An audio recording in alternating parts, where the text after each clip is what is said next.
The broadcast is now starting. All attendees are in listen-only mode. Good morning, and thank you for joining us for today's webinar, Making Sense of Unemployment for Employers During COVID-19. Before we get started, I wanted to go over a couple ground rules for today's webinar. All attendees will be placed on mute for the duration of this webinar. Should you have any questions, please put them in the Questions tab, and we will do our best to answer you following the webinar. Again, we did solicit questions in advance, and those have been built into today's presentation. At this point, I would like to introduce today's presenters. Frank Lebec is a director with Bloom's Human Resources Advisory Practice, providing HR and people strategies and solutions for clients throughout New England. As a senior certified professional in human resources and certified emotional intelligence EQI 2.0 trainer and coach, Frank brings expertise and best practices from 25 plus years of HR business partner leadership and consulting experience across a wide variety of industries and organizations, from small family-owned businesses to large global corporations. Jennifer Morecki brings over 20 years of business experience to her role as a director in our human resources advisory practice. Prior to joining Bloom in 2019, Jen had her own consulting practice that focused on the HR needs of small to mid-sized firms. Jen has filled a variety of roles, including broker, staffing and recruitment manager, compliance leader, employee and labor relations, and others. At Bloom, Jen is responsible for acting as an outsourced HR department for clients and helps them with developing policies and procedures along with ensuring compliance with laws and regulations. At this point, I'd like to hand it over to Frank to begin today's presentation. Great. Thank you, Jared, and thank you everyone for being with us today to talk about a topic that's really getting a lot of attention, understandably so, and that is around unemployment during this difficult time in the COVID-19 pandemic. We're going to work through, as Jared mentioned, a lot of content that really has been informed in large part by a number of questions that Jen and myself and our team have been working with our clients on, and maybe a lot of you have been encountering as well. And also, there was an opportunity to submit questions beforehand, and we've taken a fair number of those and been able to incorporate those into the content as well. And so our hope is that by working through these areas today and then finishing up with some additional FAQs, we'll have covered a lot of ground and answered a lot of questions for folks, and with the understanding that, you know, if there are some other questions post-webinar, that we will be happy to try and assist you with those as well. So my colleague Jen will start us off shortly with just a basic sort of baseline refresher on how federal and state unemployment insurance programs work in general. I will then take you through the provisions of the CARES Act relative to the enhanced unemployment benefits that are now available, and then talk about another topic that really is getting a ton of attention and we're getting a lot of questions around, and that's the workshare or short-term compensation program benefit that is available to employers. We'll then finish up with challenges in returning employees to work, which we seem to get questions on daily. And then, as I mentioned, the FAQs that we think will be pertinent as well. So with that, I will turn this over to Jen. Great, thank you. Good morning, everyone. So we're going to start off with an overview. I'm going to jump in with a quick look at unemployment insurance, which is also known as unemployment benefits. This is a program that provides payment in the form of cash to eligible workers for a set period of time, as long as those individuals have met the eligibility criteria. So it's a form of insurance in which taxes are collected from employers through payroll and paid into the system on behalf of the working people. Again, then ultimately this provides them with an income if they lose their jobs.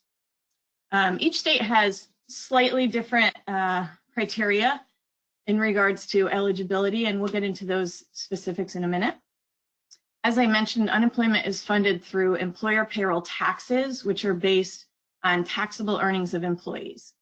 The federal unemployment tax, which is also known as FUTA, is an employer-only tax. It's currently at 6% and applies to the first $7,000 of wages. An interesting note on this is that it has not changed since the early 80s. SUTA, the next tax, the state unemployment tax, is also an employer tax. However, this, unlike the federal, varies by state. It's paid to the state and ranges from 2 to 4% on average.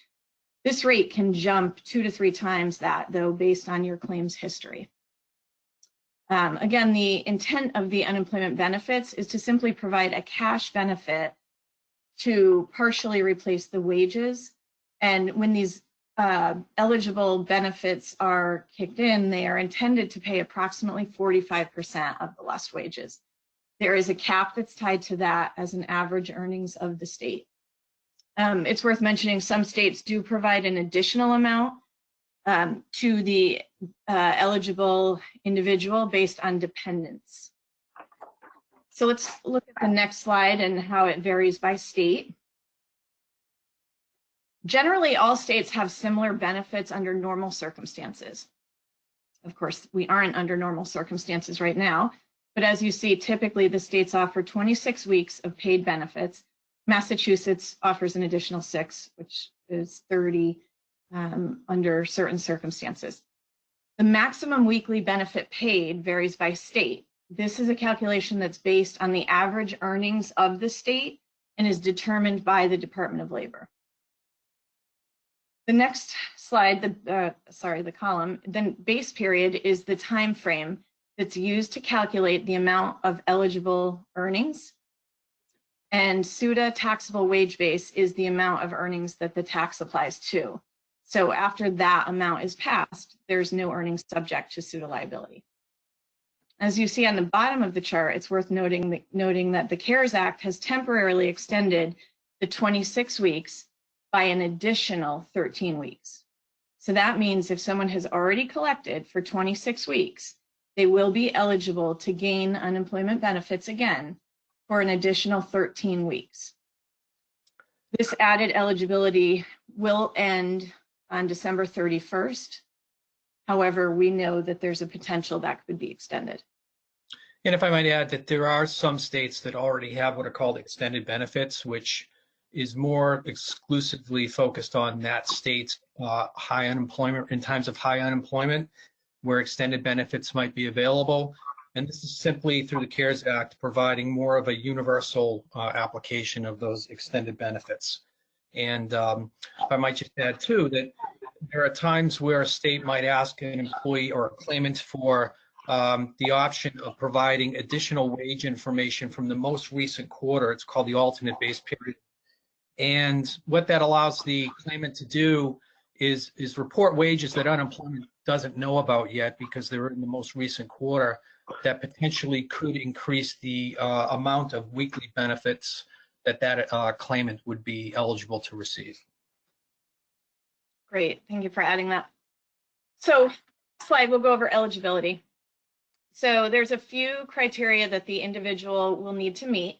The first being that they must have earned wages during the base period. As we saw in the last slide, if we're looking at Connecticut, Rhode Island, and New York, the base period is the first 4 of the last 5 completed quarters. So if someone loses their job on March 31st, which would be the last day of a quarter, the Department of Labor will look back 5 quarters and consider the base period to be the first 4 of those 5. So in this example, that would be January 1st through December 31st, excluding the most recent January 1st through March 31st. I know it's a little confusing.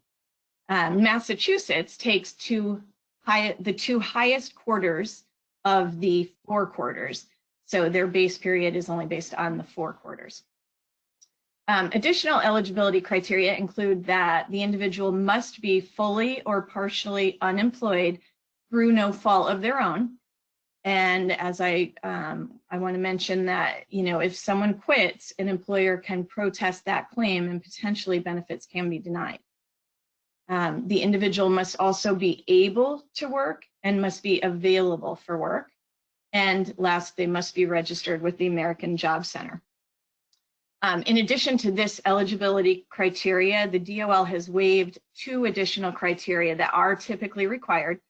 One being that there's a 1-week waiting period, and the second being that the individual must actively be seeking work.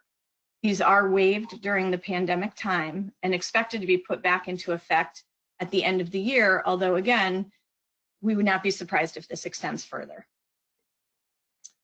And the last comment on that is that an individual is required to file weekly. And it should also be mentioned that states have to enter into an agreement with the federal government to participate in these programs. We've not heard of any states that have not, for example, the 1-week waiting period, entered into agreements around providing those enhanced benefits. We thought it might be interesting to take a look at what we're encountering now relative to unemployment versus the Great Recession in 2008 and 2009. And there's been a lot of talk about how to compare, and really the stark contrast is really in the abrupt sort of nature and sort of what I would call the precipitous drop in such a short period of time in 2020 than was encountered in 2008. So, for example, you can see that in the 2008 recession, the 2008-2009 event, it really was over 18 months, and the highest weekly claims was around 660,000. Versus week ending March 28, 2020, we had 6.9 million.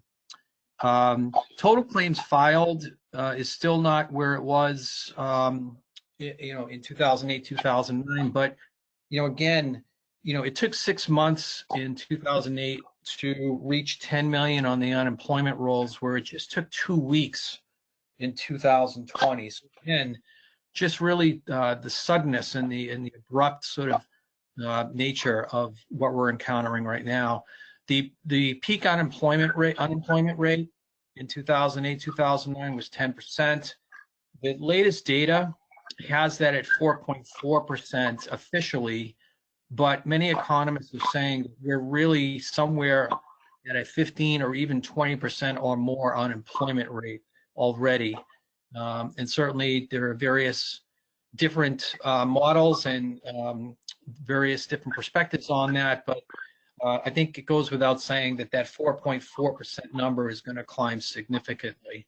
And as I mentioned, these numbers reflect 18 months of the recession of 2008-2009, whereas the 2020 numbers are essentially over 6 weeks. So what we're going to do now is we're going to take you through the unemployment provision of the CARES Act on the next slide.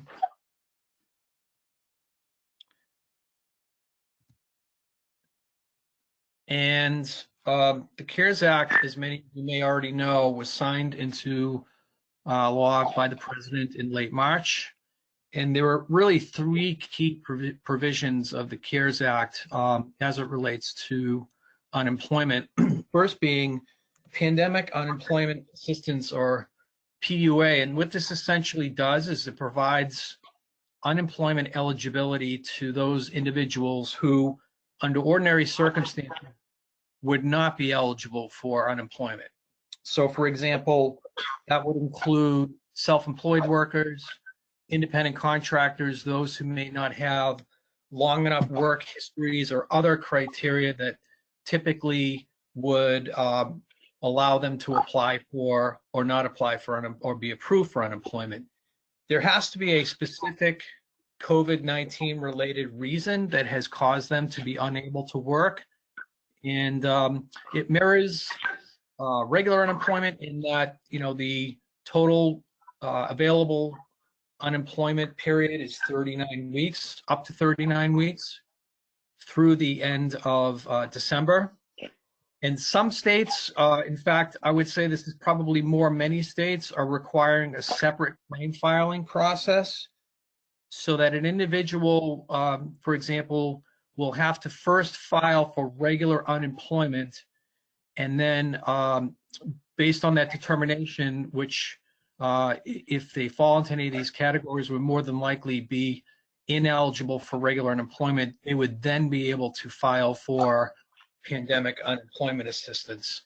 The states had a lot of catching up to do and a lot of system reconfiguration, not just for this particular expanded benefit, but for all of them. And so, as we'll see in a little bit, some of the states were later in getting to this than others. And there are some similarities in terms of the qualifying criteria to, if many of you are familiar with the Families First Coronavirus Response Act and the paid sick and family leave that's available under that. There are many reasons under PUA that sort of mirror that, which would qualify potentially someone for PUA assistance.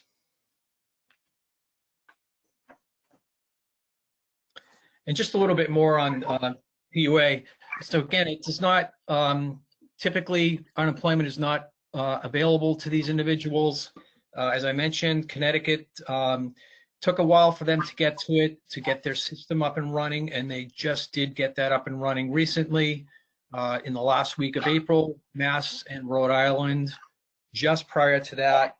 And as I mentioned, having to apply first through the state's unemployment system and then through the pandemic unemployment system.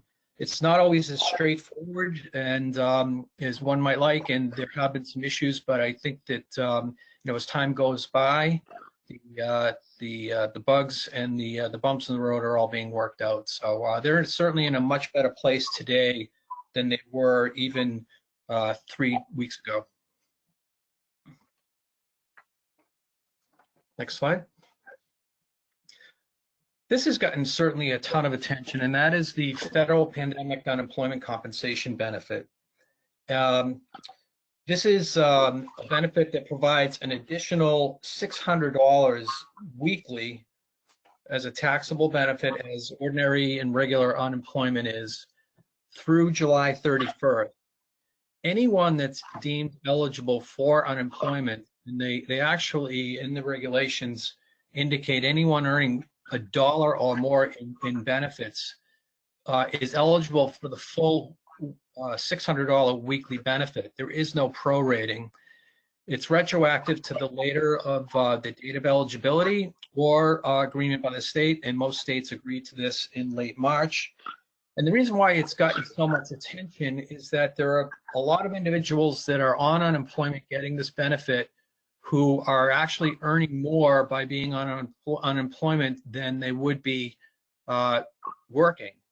And so this has presented a real challenge for employers. And while, you know, it does have an end date of July 31st, you know, a lot of employers are in the process of trying to gradually ramp back up and get employees back to work. And this has come up more and more and will continue to come up more and more as a potential obstacle for trying to get people back on payroll who are finding that they're essentially on a 40-hour week, they're getting a $15 an hour raise. So, but the fact of the matter is, anyone eligible for unemployment, including anyone on workshare, which we'll talk about in a minute, is eligible to receive this benefit.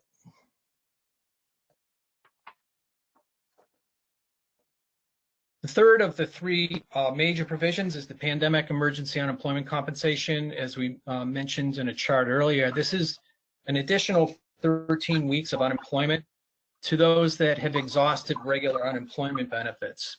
It actually goes back to mid-2019. Anybody that's exhausted benefits from July of 2019 through the end of this year. And so it's simply an extension of regular unemployment benefits, and up to a maximum, all told, depending on which type of unemployment you might be eligible for and receiving, the 39 weeks. You must also be available and able to work.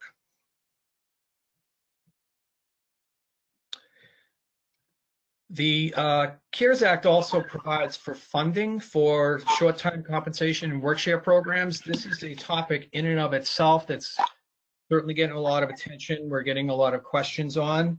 And with that, I will turn it back over to Jen to walk through some of the particulars. Jen? Great, thank you. So as Frank mentioned, the program is referred to as short-time compensation, workshare, or shared work, depending on which state you're looking at.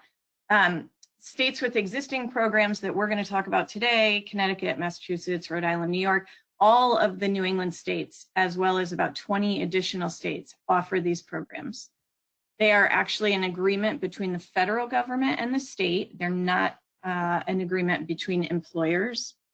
Under the CARES Act, the state will pay the benefit and the federal government will reimburse them at 100%. That's for any existing program. The CARES Act also will be reimbursing states without programs at 50% as an encouragement for these states to develop their own programs. So the next slide, the short-term compensation or work-share programs are designed to help employers ensure that they'll retain their employees during a business turndown. So it's considered an alternative to layoffs. This model allows you to retain your skilled workforce by reducing their hours as opposed to laying off a number of employees. So as an example, if you have 5 employees trained in a department, by offering a shared work program, you can reduce the hours of all 5 consistently while allowing you to not lose those employees. So when business picks back up, you can increase their hours, bringing them back to suit the business needs. Obviously, if you had done a layoff, you have the good concerns that those employees will have gone and found jobs elsewhere. The benefit to the employers through this program is to minimize disruption, retain the employees, and certainly to help morale. And the benefit to the employees is that it's an opportunity for them to recoup some portion of their lost wages as well as retain their job. This also benefits employees who would potentially earn too much money to collect on unemployment, as they may now qualify and would still be eligible to participate. So the requirements of the work-share programs, it must be done in lieu of layoffs.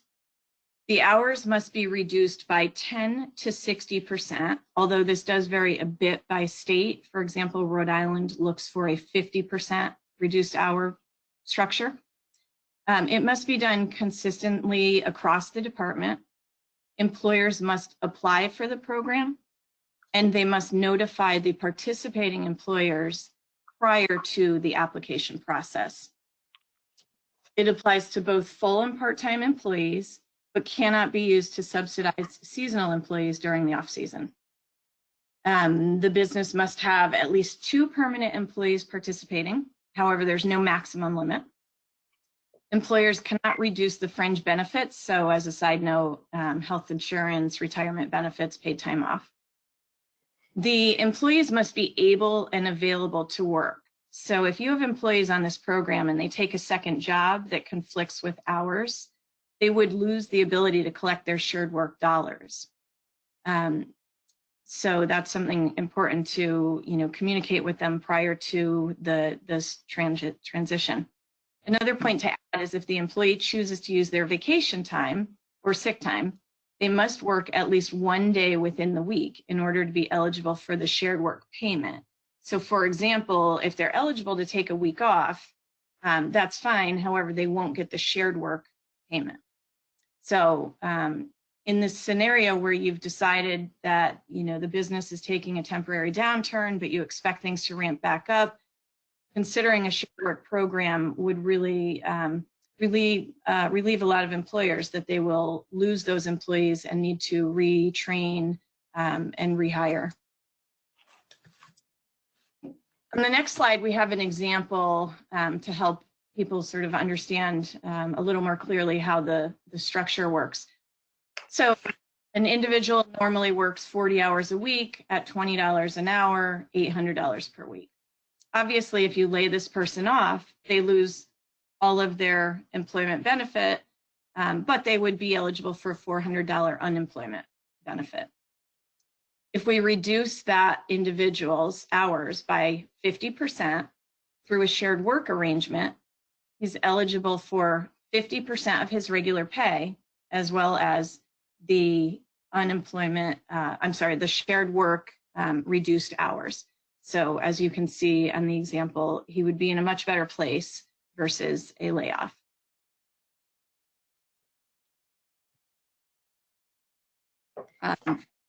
Frank, did you want to mention the considerations to employers through there? Yeah, so a couple of things to keep in mind in looking at workshare as an option. One is the administrative cost or burden, if you will, and certainly that would be more significant for employers that have a lot of employees. And really what that means is the tracking and reporting on each week of the program and where the program stands and the hours that have been worked. Again, it's an employer, it's a program that employers apply for and are approved for, and will still need to support through the reporting. And so there is a cost to that. And then the other is, what the potential impact on a PPP loan, the Paycheck Protection Program, where many employers did participate in the PPP program with the intent of bringing employees back to work and ultimately maximizing forgiveness of the PPP loans as best they can.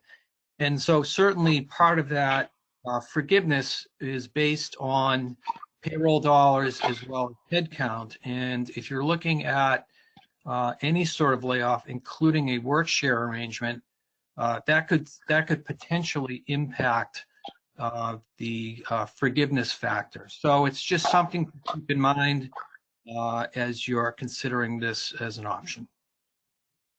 Great, thank you. So the next few pages, we're going to walk through some specific concerns we've been helping our clients with over the past few days. To start off, a few questions around navigating these challenges. What do I do if an employee refuses an offer to return to work because they prefer to continue collecting unemployment? First, it's important to clarify why they're refusing. If they are refusing because they're making more money out of work than coming back to work, then the next step is that the employer should, as per usual process, notify the Department of Labor that they offered work and it was refused. This information is typically submitted to the Department of Labor and includes name, social security number, date of return to work offer, and of course the employer's information. Ideally, with many of the clients we've been working with, we're recommending that they create an offer letter so they have that to document that they did offer the individual return to work. But keeping in mind that it's the responsibility of the individual employee to answer the questions truthfully. So as I mentioned earlier, an individual has a responsibility to file a weekly claim. And during this process, they're asked numerous questions around being offered work. Specifically, as an example, in Connecticut, the claimant would be asked, did you refuse an offer of work or rehire? So, that would be how we would recommend handling those scenarios. If I might add too, Massachusetts just provided an email address to send information similar to what you referenced, Jen, in Connecticut, around an employee who refuses to come back to work or refuses an offer of work. And Jared, I think what we'll probably do is before we send out any slides, we'll add those to the end for resources. Second question is, what do I do if my employee is concerned because they consider themselves or a household member to be at high risk, or they're just generally concerned? This is a very sticky situation for a lot of employers right now, and one that has no easy answer. And so certainly you want to be treading carefully when it comes to especially individuals who are considering themselves to be compromised in some way or at high risk or have someone at home who might be. So let's just start with someone who's generally concerned and fearful of getting sick by coming to work. First and foremost, in either case, I think employers would be well served by just making sure that they're informing and educating their employees as best they can on what precautions they're taking and the plans that they have in place and the protocols that they have in place to certainly create a safe workplace, but also make sure employees understand that the employer is doing everything it can to maintain that safe workplace. So I think it starts with that, and then I would not ever suggest that you just sort of dismiss on the surface an employee's general fear. I think the Department of Labor, the CDC, they've all been very clear that employers should try and explore and talk through alternative work arrangements and any and all options that might be available to an employee and the employer that would allow this to be the situation that they could work through together and come to a proper solution for. Now, at the end of the day, someone who is just generally fearful, who otherwise does not have any what the CDC would call high risk conditions or underlying chronic medical conditions, there's really nothing that would essentially protect them. And so at the end of the day, you might not have a solution for them, at which point they can either go on furlough or they can leave employment and ultimately have to make their case to unemployment if they decide to file for unemployment that they left for a legitimate and reasonable reason. Someone who is at high risk or considers themselves at high risk, that can get a little bit more sticky. While this is certainly not meant to be, a legal sort of call or presentation, but it's important to be mindful of the various areas that may come into play, whether that employee is still on payroll or not. If they're on furlough, which is essentially an employer-initiated leave of absence, they could potentially be eligible for Families First Coronavirus Response Leave, the Coronavirus Response Act leave.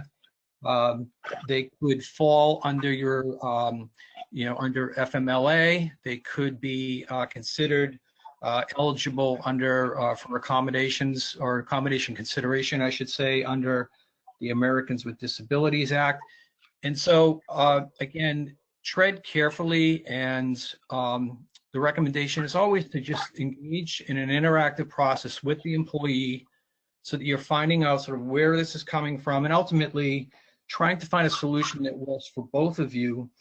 Work with legal counsel if needed, or your HR department, and also try and let the medical guidance, the employee's doctor or their healthcare provider guide decision around whether or not this person is indeed a high-risk employee and what concerns or issues there might be in having that person come back to work.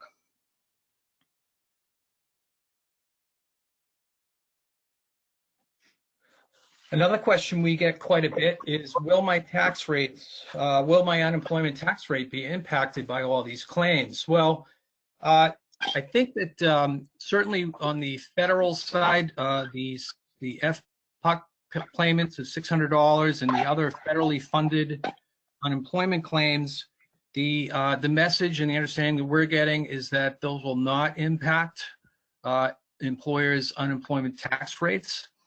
However, there's still a bit of sort of back and forth on what we would call sort of the regular claims and whether or not those will impact an employer's experience rate and ultimately cost them more for unemployment down the line.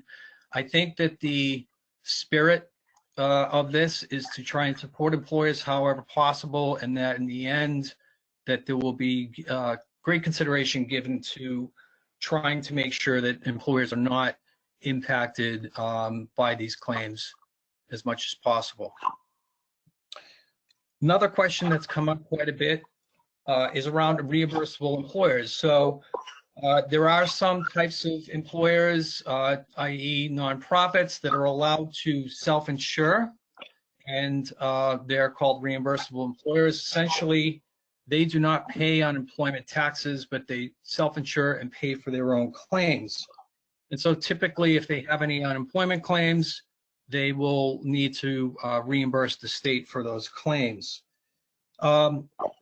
Understandably so, the nonprofit world has been very concerned about the ability to pay for these claims as they ordinarily would. And the CARES Act has provided for a 50% reimbursement on those claims, so that nonprofits would essentially pay for half of the claims that they ordinarily would have to. The problem being that potentially that they may still have to pay the entirety of the claim and then get reimbursed, which could be very difficult, if not impossible, for a lot of these organizations. And so there has been a lot of activity around this. I know in Massachusetts there was a coalition of sorts that petitions the state to consider a deferment period as well as 100% reimbursement or forgiveness of these unemployment claims. I do know in Massachusetts that the state Senate did pass a bill granting a 120-day deferment in the payment of unemployment claims. But again, whether or not that ends up being 100% down the road is still unknown. Great. So the next question we've gotten a couple of times is, can high school and college students collect unemployment? And the quick answer is that normally a full-time student is not eligible to collect unemployment benefits. However, eligibility is based on the criteria we discussed earlier around wages earned. The pandemic unemployment does not disqualify you for benefits simply because you're a student. Again, there are differences by state. Massachusetts specifically says ordinarily that it's not, an individual is not eligible if they're part of a work-study program. So we do expect that the Department of Labor is going to consider these on a case-by-case basis. A couple more questions we get a lot. What impact does the receipt of pay through a PPP loan have on an employee's ability to collect unemployment? Well, as unemployment is constructed, unemployment wants to know, A, if you have work available to you, and B, are you collecting any other compensation? They want to know about that. So if you are an employee who has been restored to payroll, brought back to work, or getting paid in any way, shape, or form by your employer, whether it's through a PPP loan or other means, you need to tell unemployment about that. Generally, an employee is going to have to every week verify their status on both available work and on dollar or wages earned or received through other means. And so the spirit of PPP is to get employees back to work and on payroll. And so that could very well kick an employee, and probably would kick an employee out of eligibility, unless of course the employee is being paid through PPP for reduced hours, in which case the employee might still be able to collect partial unemployment for those hours that they're not working. Another question that just came up today, actually, again, is will PPP loan forgiveness be reduced if an employee refuses a job offer to be hired? And so hot off the press, the Treasury Department has given some guidance on that. Has said that in the interim final rule that the borrower, the PPP loan borrower, just needs to be able to demonstrate that they made a good faith offer of rehire, and that the employee has rejected that offer, and that in some way, shape, or form you have that documented to support that. So again, that just came out in the Treasury Department's FAQs, and a question that certainly has come up quite a bit lately. Great, and I would add to that, Frank, that the example I gave earlier of helping our clients to create offer letters, should hopefully provide the documentation they would need for that. Yes, great. I'll take this one. What do I do? What do I do with an employee on furlough who I have work available for, but that employee cannot return because they're on quarantine? So, just as a matter of context, furlough is an employee, technically is an employer-initiated leave of absence. And as such, you are technically also still tethered to the organization as an employee. Now, as such, if your employer makes work available to you, but you cannot return because you're on quarantine, then as a sort of an active employee or inactive employee, you essentially should be reactivated, and then you're able to avail yourself then of any benefits that you ordinarily would be able to avail yourself of if you were working. So in this case, if I have somebody who is on quarantine, who is we have work for, then I would simply reactivate that person, if you will, and then put them immediately on FFCRA leave. This is provided, of course, that the organization has less than 500 employees and qualifies for FFCRA leave. If not, then any other PTO, sick leave, or, in other words, whatever sort of ordinary and customary policies or practices you have around individuals who might be out of work or sick should be utilized. Great, and I'll take the last one that we have for now. Will our exempt employees be eligible for workshare? So workshare reduced hours for exempt employees are eligible with advance notice required.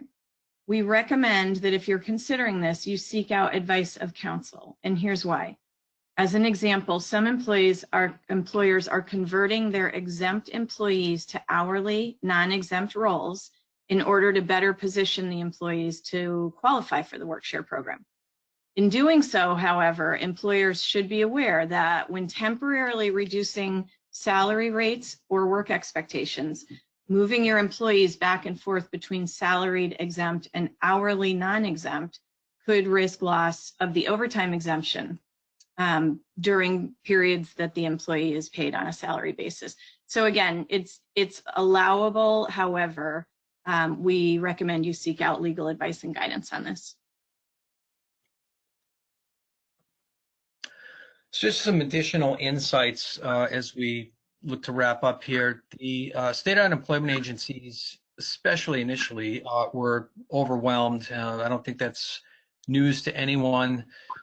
They have certainly gotten into a much better groove at this point, but I would say that still there's still a lot of difficulty for both employers and employees to reach people.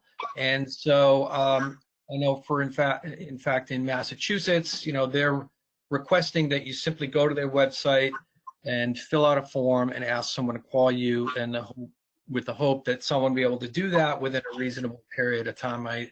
I believe Connecticut is the same as well, but so for the time being, they're still trying to process just an extraordinary amount of claims, and certainly with all the new enhanced benefits around that, they have systems that have been reconfigured and revamped, and so the message there is that don't expect necessarily to get people at your state unemployment agency.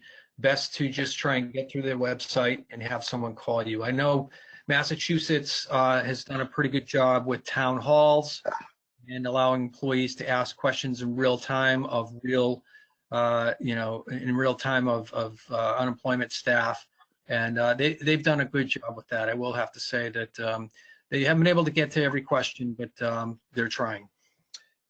Question we've also been getting is, will any of these programs be extended? And so for now, as we know them, December 31st, with the exception of the $600 FPOC payments, which is the end of July, everything is the end of the year. But the more we hear about how long this may go on, or potentially even this second wave, as they're calling it, later in the year, we just don't know. But wouldn't be surprised if there were extensions to any of these programs.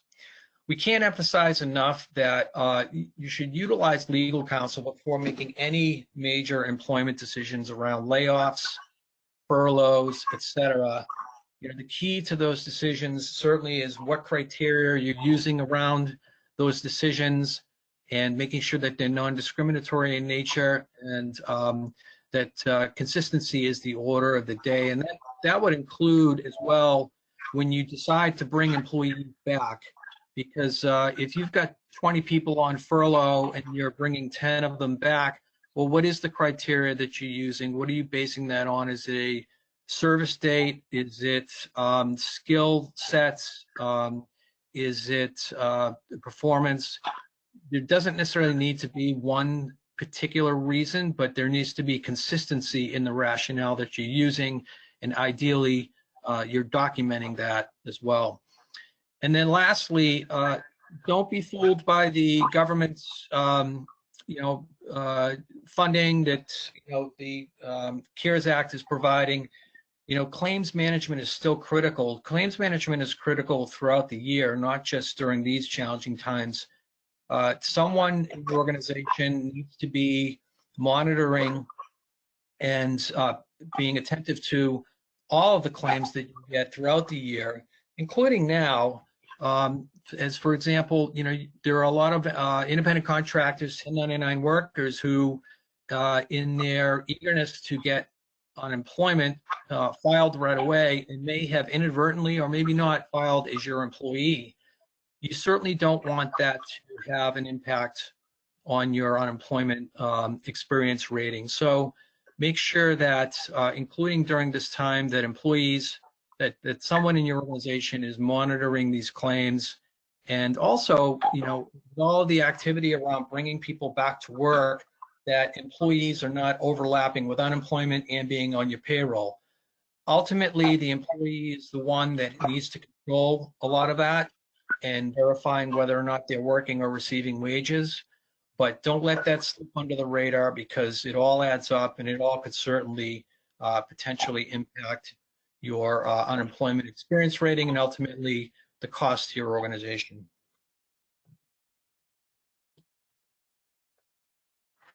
Great, thanks, Frank. So we just wanted to say thank you so much for joining us today.